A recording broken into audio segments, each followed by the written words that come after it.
फराज एक आम किसान था।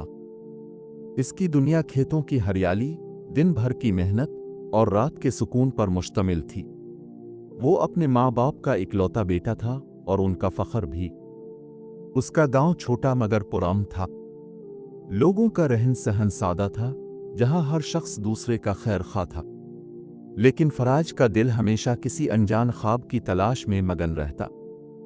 इसे हमेशा यूं लगता कि इसकी जिंदगी में कोई कमी है, जैसे कोई पोशीदा राज उसे अपनी तरफ बुला रहा हो।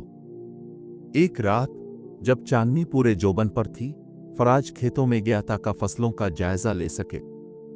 लेकिन जैसे ही वो खेत के किनारे पहुंचा, इसकी नजर एक सफेद लिबास में मलबूस औरत पर पड़ी। वो इंतहाई हुसैन थी।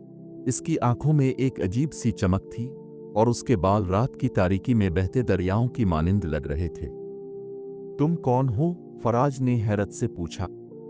औरत ने मुस्कुरा कर कहा, मैं वो हूं जिसे तुमने हमेशा अपने ख्वाबों में महसूस किया है। फराज और वो औरत कई रातों तक मिलते रहे। उसने अपना नाम माहीन बताया। वो बात करती तो ऐसा लगता जैसे पूरी दुनिया खामोश होकर उसकी आवाज सुन रही हो। फराज के दिल में इसके लिए एक अजीब सा सुकून था, एक ऐसा जज्बा जो उसने कभी महसूस नहीं किया था। लेकिन माहीन ने एक दिन एक सच्चाई जाहिर की जो फराज के लिए हैरान कुन थी।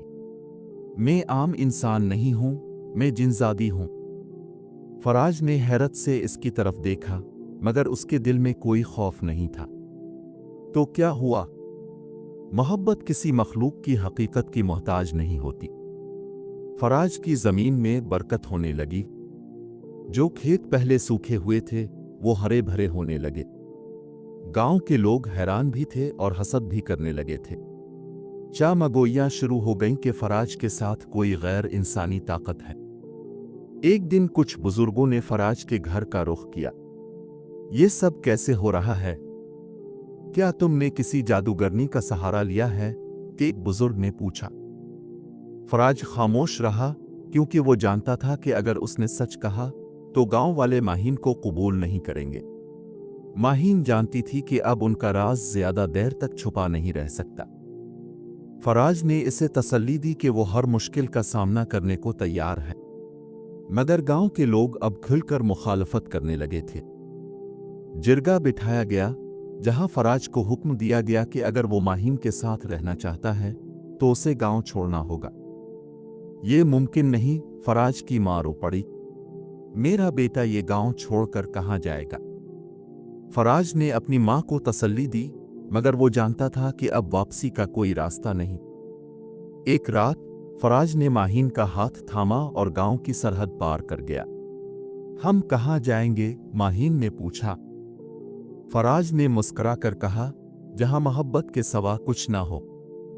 माहीन ने आखिरी बार पीछे मोड़कर देखा और बोली, फराज, मैं तुम्हें एक और हकीकत बताना चाहती हूं। मैं सिर्फ जिनजादी नहीं, मैं एक नागन भी हूं जो सदियों से मोहब्बत की मुतलाशी थी। फराज ने इसकी आंखों में झांका, फिर नरमी से कहा, तो फिर चलू, एक नई दुनिया बसाते हैं। वो दोनों इस चांदनी रात में गायब हो गए और उनकी मोहब्बत की कहानी सदियों तक सुनाई जाती रही। कहते हैं, कुछ रातों में जब चांद पूरे जोबन पर होता है, उन खेतों में एक हल्की सी सरगोशी सुनाई देती है, जैसे कोई किसी का हाथ थामे कह रहा हो, मोहब्बत आसान नहीं होती, लेकिन मैं तुम्हें नहीं छोड़ सकता। अगर तुम मेरे साथ हो तो मैं हर तूफान का सामना कर सकता हूं। और फिर हुआ में जैसे कोई हंसी बिखरती है, एक नागन जिनजादी की, जिसने सदियों की तन्हाई के बाद आखिरकार सच्ची मोहब्बत पाली।